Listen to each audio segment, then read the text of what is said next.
Donc, comment réagir lorsque j'ai un code défaut sur mon camion? Contact.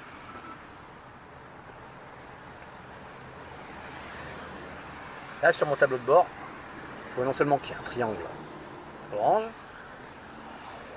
qui veut donc me dire que j'ai un défaut qui n'est pas prioritaire, qui n'est pas dangereux, sinon j'aurais un voyant rouge. Et ici, j'ai un petit symbole. Ici, ça représente la suspension. Je pourrais avoir un défaut moteur, je pourrais avoir un défaut sur la boîte de vitesse, etc., etc.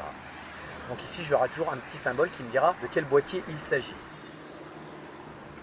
Maintenant, ça ne me dit pas la panne. Donc même si ici, je fais OK en validant, ici, je vais pouvoir naviguer.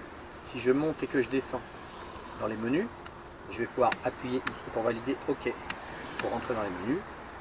Et ici, je reviens dans le menu avec mon pouce. Donc là, si je me mets donc tout en haut, ça m'affiche le défaut. Voilà.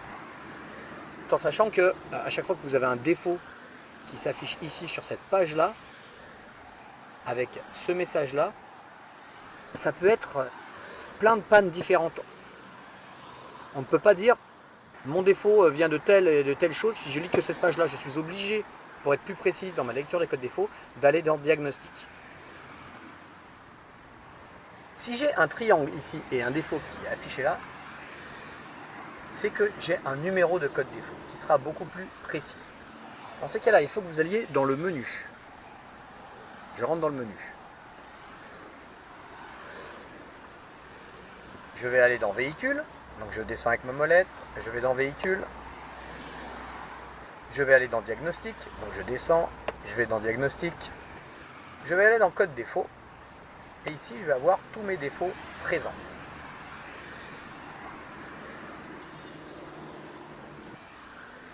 Sur le boîtier RCIOM, donc c'est un boîtier qui gère l'arrière du véhicule, j'ai un défaut.